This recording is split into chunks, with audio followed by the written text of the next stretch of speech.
প্রিয় দর্শক, সপ্তাহ ঘুরতে ঘুরতে আবারও বুধবার আপনাদের সামনে হাজির হয়েছি এসএসজি মাই টিভি রাউন্ড টেবিল অনুষ্ঠান নিয়ে। সবাইকে আমন্ত্রণ জানাচ্ছি এই অনুষ্ঠানে। বরাবরের মতো আপনাদের সাথে আছি আমিরুল মোমিনিন মানিক। দর্শক, আমরা সমসাময়িক বেশ কটি প্রসঙ্গ নিয়ে কথা বলবো। কথা বলার জন্য আমাদের স্টুডিওতে সম্মানিত তিনজন অতিথি উপস্থিত হয়েছেন। আমি পরিচয় করিয়ে দিচ্ছি। হাতের বাপাশে রয়েছেন সুপ্রিম কোর্ট আইনজীবী সমিতির সাবেক সম্পাদক, সিনিয়র আইনজীবী অ্যাডভোকেট শমু রেজাউল করিম। রয়েছেন বিপ্লবী ওয়ার্কার্স পার্টির সাধারণ সম্পাদক কমরেড সাইফুল হক, এবং রয়েছেন মিডিয়া ব্যক্তিত্ব ও রাজনৈতিক বিশ্লেষক জনাব AKM পাটোয়ারি। আপনাদের তিনজনকে আমাদের স্টুডিওতে স্বাগত জানাচ্ছি। দর্শক, আপনাদের কোনো প্রশ্ন বা মতামত থাকলে স্ক্রলে দেখানো নম্বরে ফোন করে আমাদেরকে জানাতে পারেন। আমরা অবশ্যই আপনাদের মতামত গ্রহণ করব। শুরু করছি সাইফুল ভাই আপনাকে দিয়ে। কিছুদিন আগে বিদ্যুতের দাম বাড়ানোর প্রস্তাব আনুষ্ঠানিকভাবে গৃহীত হয়েছে এবং বিদ্যুতের দাম বাড়তে যাচ্ছে। আমরা যতটুকু জানি যে শনিবার থেকেই সেটা কার্যকর হবে। এই দাম বাড়ার ফলে জনজীবনে ব্যাপক প্রভাব পড়বে, নেতিবাচক প্রভাব, এবং অনেকেই আশঙ্কা করছেন যে দ্রব্যমূল্য হু হু করে বেড়ে যাবে। আপনি এবং আপনার দল 14 দল না, গণতান্ত্রিক বাম মোর্চা, তারা এটা নিয়ে আন্দোলন করছে, প্রতিবাদ করছে। আপনারা এই বিষয়টি কিভাবে দেখছেন? ধন্যবাদ আপনার প্রশ্নের জন্য।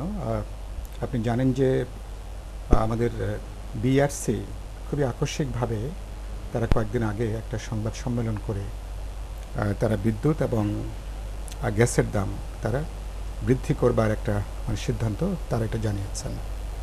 আর গণশুনানিটা হয়েছে গত ফেব্রুয়ারি এবং মার্চে।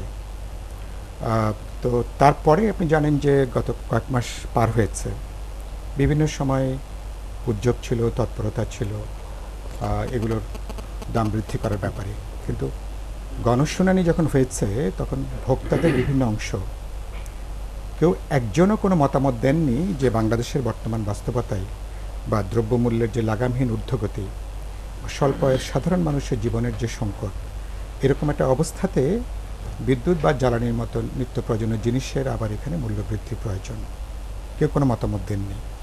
এবং সরকারি কোম্পানিগুলো বা তাদের সাথে যুক্ত সংস্থাগুলো তারা তথ্য যুক্তি দিয়ে তারা এটা প্রমাণ করতে পারেননি যে জ্বালানি বা বিদ্যুতের বা গ্যাসের এটা দাম বৃদ্ধি করা প্রয়োজন। তো সেজন্য আমি বলতে চাই, অনেকটা বলতে পারেন খুবই আকস্মিকভাবে হঠাৎ করে অনেকটা চোরাগোপ্তা কায়দায় এই মূল্যবৃদ্ধির এই পরে সিদ্ধান্তটা হয়েছে।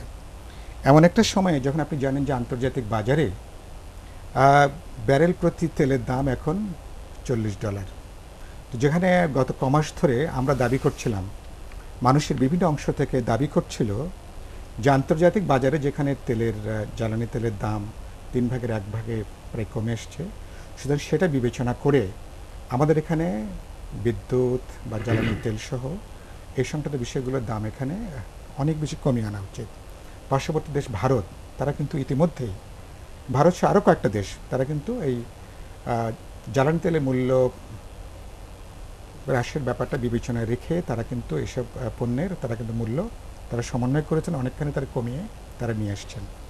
তো এরকম একটা অবস্থায় কে কারা এই বুদ্ধি দিয়েছে, কাদের এই তৎপরতায় হয়েছে, এটা খুবই বিস্ময়কর, যেটা আমি বললাম খুবই আকস্মিক। ফলে যেটা হয়েছে, এবং আপনি জানেন আবার এমন একটা সময়ে যখন এই জ্বালানি তেলের মূল্য মানে হ্রাসের কমে আন্তর্জাতিক বাজারে আমাদের সংস্থাগুলো কয়েক হাজার কোটি টাকা ইতিমধ্যে তাদের মুনাফা হয়েছে।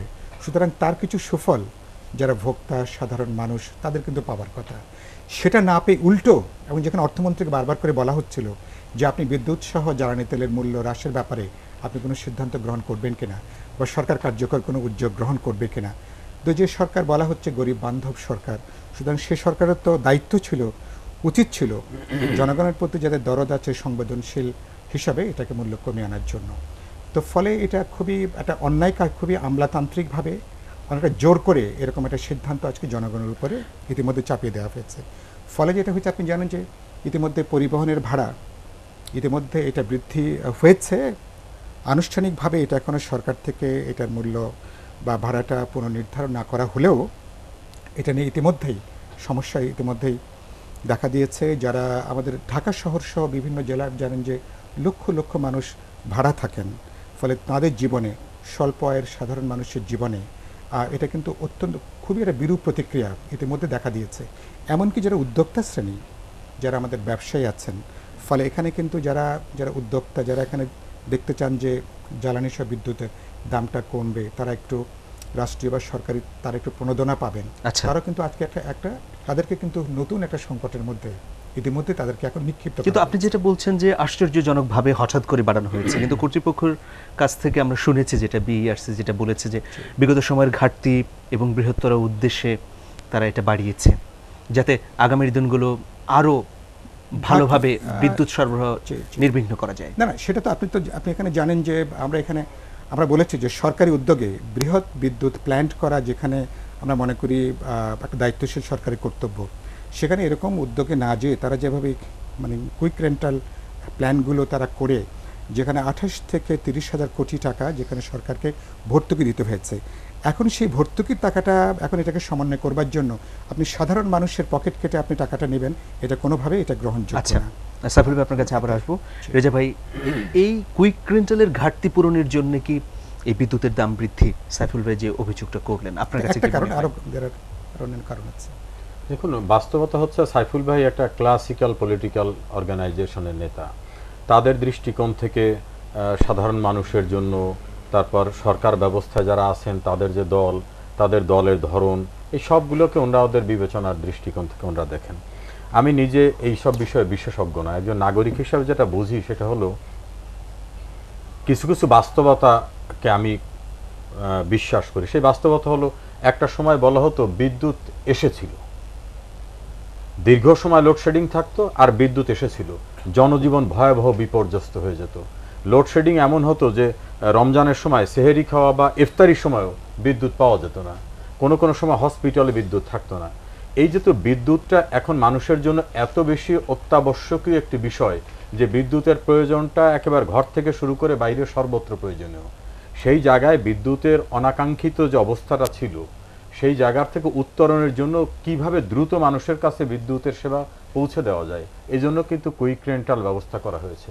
হ্যাঁ, কুইক রেন্টাল করতে গিয়ে অনেক অনিয়ম উঠেছে, নানা রকম কথা উঠেছে, কিন্তু মানুষ অন্তত বিদ্যুতের যে ভয়াবহ বিপর্যস্ততার ভোগান্তি সেখান থেকে উত্তরণ হয়েছে। কিন্তু এখন দাম বাড়ানোটা কিভাবে দেখেন? আমি বলছি সেটা যে আন্তর্জাতিক বাজারে দাম যেহেতু বাড়ে না, আন্তর্জাতিক এখন গভর্নমেন্টের পক্ষ থেকে, বা আমি সেদিন দেখলাম কমিশনের অন্যতম সদস্য ডক্টর সেলিম, তার ইন্টারভিউ একটা টেলিভিশন দেওয়া হচ্ছিল, তিনি ক্রোনোলজিক্যালি ব্যাখ্যা করে বলছিলেন যে কি কি রিজনের কারণে এগুলোকে বৃদ্ধি করা হয়েছে, ব্যবস্থাপনা সহ যারা স্বল্প আয়ের বিদ্যুৎ ব্যবহার করেন তাদের রেটটা কেমন হবে, তার পরবর্তী আয়ের যারা বিদ্যুৎ বা গ্যাস ব্যবহার করেন তাদের অবস্থার কীভাবে, এই গ্যাসের বিষয়গুলোকে, ক্রোনোলজিক্যাল ফ্যাক্টসগুলোকে তিনি এক্সপ্লেইন করেছিলেন। সেখানে সরকারের ভিন্ন মতাবলম্বী একজন বিশেষজ্ঞ ছিলেন, এই দুইজনের আলাপ আলোচনার ভিতর থেকে তিনি জাস্টিফাইড করেছিলেন যে কি কারণে গ্যাসের দাম বাড়ানো হচ্ছে, তার প্রতিক্রিয়া কি হতে পারে, কেন এর সুফলটা কতটুকু ব্যাখ্যা করছিলেন। আমি বুঝি যে জিনিসগুলো সরকারের নেগেটিভ অনেক দিক আছে, সেটা নিয়ে আলোচনা করা যায়, করা উচিত, কিন্তু কিছু কিছু পজিটিভ দিককে আমরা যদি এক কাতারে টোটালি বলি, যেমন সাইফুল ভাই বলছেন হু হু করে সমস্ত দ্রব্যমূল্যের দাম বেড়ে যাচ্ছে, সেই রকম কি অবস্থা বাংলাদেশে? এখন অনেক ক্ষেত্রে কিন্তু স্থিতিশীলতা আছে, দাম যে বাড়ছে তা না। আর আমরা তো একবার শেষ সার আমলের সব কিছু ফিরে পেতে পারি না, এই বাস্তবতা কিন্তু নাই। আমরা অনেক সময় অনেক স্লোগান দিই, অনেক কথা বলি, কিন্তু বাস্তবতার মুখোমুখি হলে সেইটা কিন্তু থাকে না। এই জায়গা থেকে মানুষের যে নিত্য প্রয়োজনীয়, ধরুন অন্ন, বস্ত্র, বাসস্থান, চিকিৎসা, শিক্ষা, এইরকম নিত্য প্রয়োজনীয় যে বিষয়গুলো রাষ্ট্র কিন্তু চূড়ান্তভাবে করতে না পারলে সেই জায়গায় কিন্তু একটা স্থিতিশীল জায়গায় বাংলাদেশে এসছে। সেই জায়গাটাকে আমাদের হিসাবে নিয়ে দেখতে হবে যে রাষ্ট্র পরিচালনার ক্ষেত্রে এককভাবে কারো ব্যক্তিগতভাবে লাভবান হওয়ার বিষয় নাই, সামগ্রিক রাষ্ট্র পরিচালনার জন্য যে ট্যাক্স দরকার, যে টাকা দরকার, এগুলো কিন্তু বিভিন্ন খাত থেকে সরকারকে পেতে হয়। সেই ক্ষেত্রে আমার মনে হয় যে দাম বাড়ার যৌক্তিকতা নিয়ে অনেক কথা হতে পারে, কিন্তু এর ভিতরে সাফল্যের কোনো দিক নাই। একেবারে ঢালাওভাবে যদি বলা হয় তাহলে আমার মনে হয় যে একটা প্রচন্ড অবিচার করা হবে। সমালোচনা করছি তো সবকিছু সমালোচনা শুনবো যে জনগণের উপর এটা কিভাবে প্রভাব পড়েছে। পাটোয়ারি ভাইয়ের কাছে জানতে চাই যে বিইআরসি যৌক্তিকভাবে তাদের দৃষ্টিভঙ্গিতে এই বিষয়টি ব্যাখ্যা করেছে যে কেন দাম বাড়ানো হচ্ছে। আপনার কাছে কি এই ব্যাখ্যাগুলো গ্রহণযোগ্য মনে হয়? আপনি নিশ্চয়ই এই ব্যাখ্যাগুলো শুনেছেন। ধন্যবাদ আপনাকে। যখন বিদ্যুৎ হলো একটা গতির সিম্বল, গতি যদি আপনি থামাই দিতে চান তাহলে এটাকে আমরা দাম বাড়াইতে পারেন, দাম অতীতে আমরা লস হয়েছে, আপনি এখন এই যুক্তি দিয়ে তো বর্তমানে লস হচ্ছে না, সেটাকে কভার করার জন্য তাহলে কাদের জন্য লস হয়েছে অতীতে সেটা আগে ডিফাইন করে তাদের পানিশমেন্টের ব্যবস্থা করেন, কেন অতীতে লস করলেন। এখন অতীতে আপনি অতীতে লোন নিয়ে কেউ লোন দিচ্ছে না, এখন নতুন উদ্যোক্তারা যে আপনি বলেন যে আমি তো আগে সালমান রহমান দিচ্ছে না, আপনারা কি করে লোন দেবে, এই যুক্তি তো যুক্তিসঙ্গত হলো না। না, বলা হচ্ছে যে কুইক রেন্টাল করতে গিয়ে সেখানে কুইক রেন্টালের ব্যাপার অনেক হচ্ছে যে দেখেন, প্রতিবন্ধকতার মুখোমুখি কুইক হতে রেন্টাল হলো হয়েছে সেই একটা ঘাটতি পূরণের জন্য। হ্যাঁ, টেম্পোরারি অ্যারেঞ্জমেন্ট। আপনি যেমন পেইনকিলার একটা টেম্পোরারি অ্যারেঞ্জমেন্ট, এটা কিন্তু পার্মানেন্ট অ্যারেঞ্জমেন্ট নয়। পাকিস্তানে হয়েছে দেখেন দেউলিয়া হয়ে গেছে, রাষ্ট্রের কোষাগারে একটা চাপ পড়ে, আপনি দেখেন একটা ইন্ডিমিনিটি দেওয়া হয়েছে, এটা প্রতিযোগিতার মাধ্যমে এই কুইক রেন্টালটা নেওয়া হয়নি। তাতে কি হয়েছে যে আপনি দেখেন আগে কুইক রেন্টাল হওয়ার আগে একটা বিল, আপনি যেমন বিদ্যুৎ, এখানে আমরা সবাই ভোক্তা, আপনার বিলটা কত দিতেন, আপনি কুইক রেন্টাল হওয়ার পর কত দিচ্ছেন, কয় গুণ বাড়ছে, প্রায় 3 গুণের বেশি বাড়ছে। তাহলে বাকি এই রেস্ট অ্যামাউন্টটা কোথায় গেছে? এটা বিভিন্ন জায়গায় ভাগাভাগি হইয়া শেয়ার দেওয়া হচ্ছে, বাইরের ব্যাংকে এটা জমা হচ্ছে তাদের টাকাটা। কারণ এতটুকু বাড়বে না, 10% 20% বাড়তে পারে প্রতি বছর থেকে, পরবর্তী বছরে মেইনটেন্যান্স কস্টের জন্য এটা একটা পার্সেন্টেজ বাড়তে পারে। কত পার্সেন্ট বাড়ছে? নিশ্চয় ডাবল বা এর চেয়ে বেশি তো বাড়ার কথা না, 3 গুণ 4 গুণ তো বাড়ার কথা না। তাহলে যে লোকটা আপনি ভোক্তা হিসেবে আপনি যে বিদ্যুৎ বিলটা দিতেন কুইক রেন্টালের আগে, এখন কত দিচ্ছেন বিল? যেমন আমি যে বিল দিতাম তাতে 5 গুণ বেশি দিচ্ছি। তাহলে এই রেস্ট অ্যামাউন্টটা কোথায়? এটা যদি ইন্ডিমিনিটি দেওয়া হচ্ছে, কারণ প্রতিযোগিতা বা নেওয়া হয় নাই, এখানে একটা ভাগাভাগি আন্ডারস্ট্যান্ডিংয়ের মধ্যে যে এত রেট দিব, এইটা এই রেট হলে বাকি রেস্ট অ্যামাউন্ট তুমি আমার অ্যাকাউন্টে, বাইরের অ্যাকাউন্টে, সুইচ ব্যাংকে অমুক জায়গায় জমা করো, যার পরিপ্রেক্ষিতে জনগণ এখন বাড়তি টাকাটা বোকান্তিটা দেওয়া হচ্ছে। যদি এটা প্রতিযোগিতা হইতো, তারপরে দেখেন সেটার জন্য ইন্ডিমিনিটি দেওয়া হচ্ছে, এটার জন্য কোনো লোক চ্যালেঞ্জ করে আপনি করো, যেটা বঙ্গবন্ধু হত্যার পরে ইন্ডিমিনিটি দেওয়া হয়েছে, আবার এখন বিদ্যুতের জন্য এই কারসাজি করার জন্য ইন্ডিমিনিটি দেওয়া হয়েছে, এটা কোনো মতে মেনে নেওয়া যায় না। যেমন একটা দোকানদার, আমরা রেজা ভাইয়ের কাছ থেকে আরো বিস্তারিত শুনতে পাবো। যেমন একটা দোকানদার দেখেন, আপনি যখন দেখবেন দাম কমে গেছে, সে দোকানদার শুনে না, সেটা শুনতে কম পায়। হ্যাঁ, কিন্তু যখন দেখবে যে দাম বাড়ছে, এটা কিন্তু সে আগে শুনে ফেলে, সঙ্গে সঙ্গে এফেক্ট করে ফেলে। তো এই যে এটা তো সরকার থেকেও করতে পারে, ব্যক্তি পর্যায়ে সেটা হইতে পারে। আমার দাম বাড়বে, যেখানে তেলের দাম কমে যাচ্ছে, এখন আমরা শুনলাম যে পরিবহনের দাম বাড়েছে, কারণ পরিবহন তো বিদ্যুৎ দিয়ে চলে না, তাহলে সেটা কোন যুক্তিতে পরিবহনের দামটা বাড়ানো হচ্ছে? আচ্ছা, আমরা আরো শুনবো, ছোট্ট একটা বিরতি নিচ্ছি। প্রিয় দর্শক, এসএসজি মাই টিভি রাউন্ড টেবিলের সঙ্গে থাকুন, ফিরছি কিছুক্ষণের মধ্যেই। প্রিয় দর্শক, আবারও স্বাগত জানাচ্ছি এসএসজি মাই টিভি রাউন্ড টেবিল অনুষ্ঠানে। আমাদের এই অনুষ্ঠানে রয়েছেন জনাব শমরিজুল করিম, রয়েছেন জনাব সাইফুল হক, রয়েছেন AKM পাটোয়ারি। পাটোয়ারি ভাই, আপনি বলছিলেন বিদ্যুতের এই যে দাম বৃদ্ধি এবং এই দাম বৃদ্ধির ফলে জনগণের উপর প্রভাব, কিন্তু আমি জানতে চাই যে তাহলে আপনি কি বলবেন যে পুরোপুরি অযৌক্তিকভাবে সরকার এই দাম বাড়িয়েছে? না, এখন তো যে এটা সরকারের কাছে, নিজের কাছে তো কোনো যুক্তি নাই। রেগুলেটরি কমিশন তো সে কোনো যুক্তি উপস্থাপন ব্যাখ্যা করেছেন। হ্যাঁ, ব্যাখ্যা করছেন, কিন্তু উপস্থাপন যুক্তি, আপনি চোরের কাছে একটা যুক্তি আছে, সে বলবে যে সংসার চলে না, কিন্তু সেই জন্য সে চুরি করে, এটা কি গ্রহণযোগ্য নয়? কারণ আপনি বিদ্যুৎটা উৎপাদন হচ্ছে যেসব ম্যাটেরিয়ালে, সেটার কোনো কিছুতে দাম বাড়ে না, তাহলে আমি কোন যুক্তিতে বাড়বো? এখন এই যুক্তি তো আমার অতীতে লস হচ্ছে সেটা কভার করার জন্য, এটা তো গ্রহণযোগ্য না। আমরা সিস্টেম লস হচ্ছে যেটা এর সাথে যারা রিলেটেড, তো তারা সবগুলি তাদের অপচয় করতেছে, চুরি করতেছে, সেখানে আমরা চুরি না কমাইয়া জনগণের গাড়ির উপরে ওইটার ট্যাক্সেশন করবেন, এটা তো যুক্তিগ্রাহ্য হলো না। জনগণের সরকার তো এটা করতে পারে না।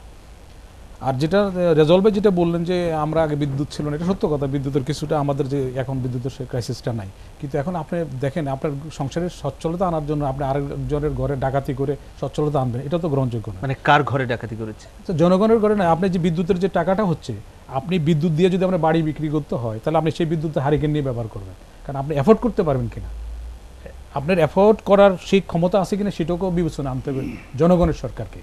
কারণ আপনি বিদ্যুতের এত সংখ্যা বেড়ে গেলে মানুষ তো নাবিশ্বাস হচ্ছে, মানুষ এত বিল দিতে পারছে না অনেকের, আর তারপর 1 মাস পর পরে মাসের বিদ্যুতের বিল কেটে দেওয়া হচ্ছে।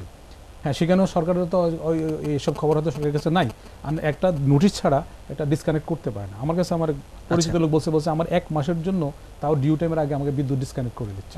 মানে কি, আচ্ছা সাইফুল ভাই কি এখন বলবেন? হ্যাঁ, মানে এটা আমি খুব একটা ইন্টারেস্টিং বিষয় দেখলাম মাঝখানে, যে এই দাম বাড়ানোর পক্ষে একটা যুক্তি হাজির করা হয়েছে। যেহেতু সরকারি কর্মকর্তা কর্মচারীদের তাদের বেতন বাড়ানো হয়েছে, এবং যদিও সেটা এখনও পর্যন্ত কার্যকর হয়নি, আপনি জানেন সেটা, এবং বলা হচ্ছে সুতরাং এই যে অল্প যেটা বাড়ানো হচ্ছে সেটাতে এমন কোনো বড় সমস্যা হবে না। 14 থেকে 15 লক্ষ হচ্ছেন সরকারি কর্মকর্তা এবং কর্মচারী, 16 কোটি হলে লোক, আর 16 কোটি মানুষ এবং তাদের পরিবার, তাদের ভোক্তার জায়গাটা, মানে কথাটা বললাম এই জন্য যে কত হাস্যকর, কত উদ্ভট যুক্তিগুলো আজকে সেখানে হাজির করা হচ্ছে। এবং যেখানে আমরা যেটা বলেছিলাম, যে ভাই উনি বললেন যে ধরেন বিদ্যুৎ বা জ্বালানি খাতের যে অনিয়ম বলি, আমলাতান্ত্রিকতা বলি, অথবা সেখানে যে দুর্নীতি বলি, এটা শুধুমাত্র 1 থেকে 2% যদি কমানো যায়, কয়েক তাহলে হাজার বিদ্যুৎ দাম কোটি বাড়ানোর টাকা প্রয়োজন হবে না। এর থেকে সাশ্রয় করা সম্ভব, এবং জনগণের উপরে কিন্তু বাড়তি যে মূল্য আপনি যেটা ধরছেন সেটা কিন্তু কোনো প্রয়োজন হবে না।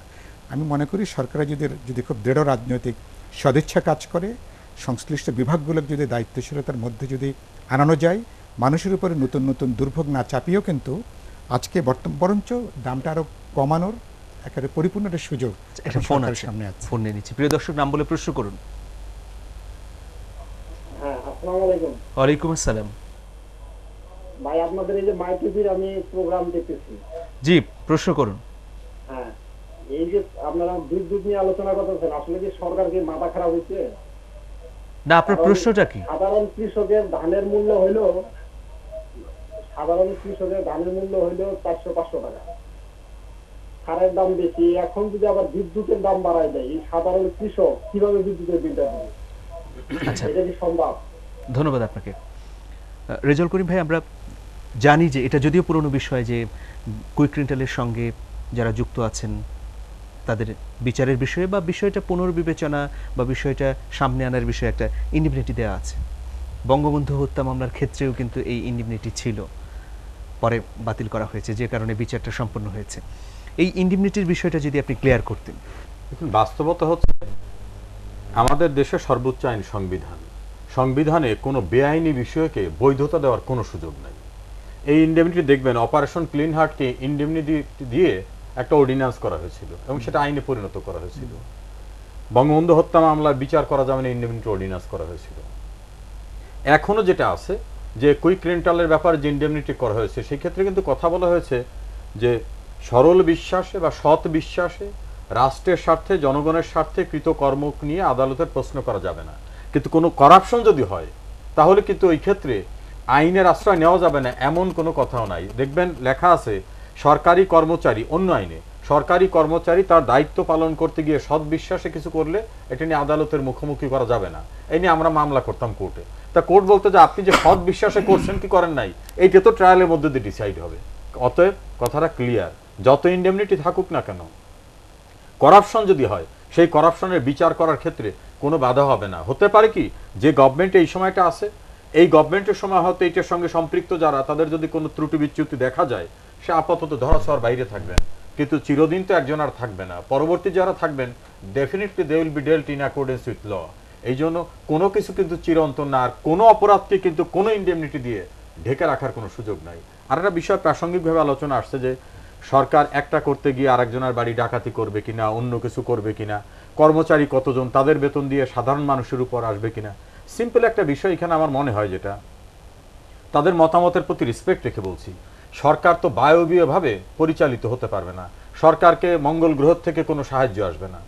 এদেশের খাজনা ট্যাক্স, এদেশের বিভিন্ন আয় উপার্জনের যে সূত্র, সেই সূত্র থেকে প্রাপ্ত যে নির্যাসগুলো, তা দিয়েই কিন্তু রাষ্ট্র পরিচালনা হবে। তবে সাইফুল ভাইয়ের ওই কথার সঙ্গে আমি পরিপূর্ণভাবে একমত যে বিভিন্ন প্রতিষ্ঠানকে যদি দায়িত্বশীলতার জায়গায় নিয়ে আসা যায়, কিন্তু দায়িত্বশীলতার জায়গায় রাতারাতি বাংলাদেশে হবে না। এই কারণে আকণ্ঠ দুর্নীতিতে নিমজ্জিত করে বাংলাদেশকে দুর্নীতিতে চ্যাম্পিয়ন বছরের পর বছর করা হয়েছিল।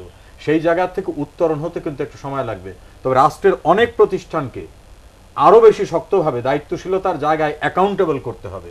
যে অ্যাকাউন্টেবিলিটি অতীতে হয় নাই, আমি এখনো যে জাস্টিফাইড করছি অতীতে হয়নি সেজন্য তা না। এখনো অনেকে কিন্তু, যেমন অতীতে কখনো কোনো এমপি মন্ত্রী ক্ষমতাসীন দলের, তারা কিন্তু দুদকের মুখোমুখি হয় নাই, এখন হওয়া শুরু হয়েছে। আমি মনে করি আমলার থেকে শুরু করে মন্ত্রী এমপি যে যেখানে আছে, নোবডি জবাব দিল, তাদের অ্যাকাউন্টেবল করা উচিত। এবং নাগরিক হিসাবে আমাদেরও দায়িত্ব আছে, কার কি অপরাধ আছে। একেবারে গণহারে সরকার ধ্বংস করে ফেলছে, সরকার শেষ করছে, সরকার কিছুই করে না, এটা না বলে স্পেসিফিক্যালি যদি আমরা সোচ্চার হই, তাহলে দেখবেন যে একটা করাপ্টেড লোকের বিরুদ্ধে, করাপ্টেড প্রতিষ্ঠানের বিরুদ্ধে আমরা কথা বলতে বলতে ওইখানে কিন্তু দৃষ্টি পড়বে, ওই লোকরাও কিন্তু অ্যালার্ট হবে। নাগরিক হিসাবে কিন্তু আমাদের দায়িত্বের জায়গা আছে। মানে অবশ্যই, আমি একটু যোগ করতে চাচ্ছিলাম, ভাই যেটা বললেন যে আমাদের আসলে দায়মুক্তির মতন এরকম একটা আইন করার প্রয়োজন হলো কেন? যে সরকার আইনের শাসনের কথা বলেন, জবাবদিহিতার কথা বলেন, স্বচ্ছতার কথা বলেন, এবং যেখানে আপনি বা দরপত্র আহ্বান করবেন, বা আপনি যেখানে প্রতিযোগিতামূলক দক্ষতার ভিত্তিতে কারা এই, যদি আপনি কুইক রেন্টালও করেন, কারা উদ্যোগটা নেবেন, কারা কাজটা করবেন, তাদের একটা পেশাগত দক্ষতা আছে কিনা, তাদের আগের অভিজ্ঞতার জায়গাটা কি, কোনো কিছুকে বিবেচনার মধ্যে না নিয়ে ফলে এখানে যেটা দাঁড়িয়েছে এই কারণে কিন্তু প্রশ্নগুলো উত্থাপিত হয়েছে।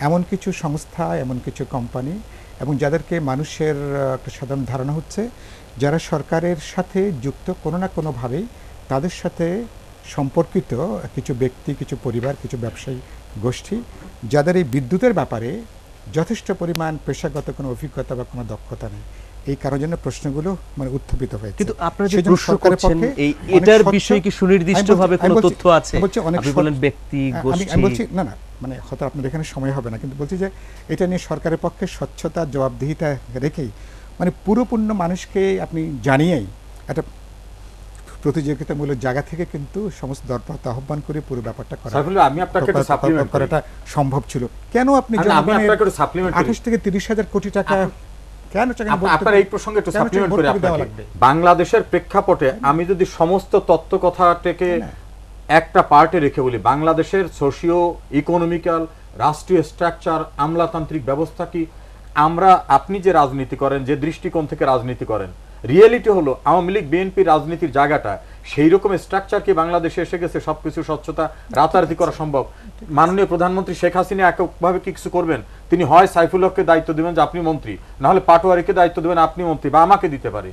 আমরা কতটা ডেভেলপ নিজেদের করতে পেরেছি, সিস্টেমটাকে কতটা ডেভেলপ করতে পেরেছি, অ্যাজ এ হোল ঢালাও অভিযোগ যদি করি, তাহলে আমার মনে হয় কিছু কিছু জায়গায় মনে হবে যে সকলে মিলে বোধহয় লুটপাট করে খাচ্ছে। আমরা যে জায়গায় নিজেদের অবনতিটা নিয়ে আসছি, মূল্যবোধ কি আজকে আছে? আপনি যে অনেস্টির কথা বলেন, রাজনীতিতে কতটা অনেস্টি প্রতিষ্ঠিত হয়েছে? যে ভদ্রলোক বলে আমি I want to die as Awami leaguer, পরের দিন বিএনপিতে যে বলে যে সারা জীবনে যত ভুল করছি আওয়ামী লীগ করছি, আবার বিএনপির থেকে ফিরে আসার বলে অত বাজে দলে যোগদান করা জীবনের সবচেয়ে বড় অপরাধ ছিল। এমনকি দেশে যারা বামপন্থী রাজনীতি করেন, সাইফুল ভাই উইথ ডিউ রেসপেক্ট বলছি, তাদের প্রতি আমার গ্রেট রেসপেক্ট আছে, তারা কজনের সক্রিয়ভাবে সেই বামপন্থী রাজনীতির ধারাটাকে ঐক্যবদ্ধভাবে রক্ষা করে একটা আন্দোলন গড়ে তুলে মানুষের জন্য আলাদা একটা রাজনীতি উপহার দেওয়ার মতো জায়গায় কি পৌঁছাতে পেরেছেন? এই জন্য বলছি যে অ্যাজ এ হোল কিন্তু আমরা ডেভেলপ করতে পারিনি ওই অবস্থার মধ্য থেকে যতটা করা যায়। না না, ভাই, এখানে- আমরা এখানে সেখানে একটা না। মিনিট যে বলি যে রেজাল ভাই যেটা কথা বলছে, এটা দায়িত্বটা কার? না, অভিযোগগুলো কি ঢালাও দায়িত্ব হয়ে না, যাচ্ছে? ঢালাও না, এককভাবে, ঢালাও এককভাবে। সুনির্দিষ্টভাবে হচ্ছে স্পেসিফিক কিনা? বলা হচ্ছে, কারণ আপনি তো ইন্টেনশন দেখলে বোঝা যাবে, একটা লোকের ইন্টেনশন দেখলে বোঝা যাবে কি করতে চাচ্ছে।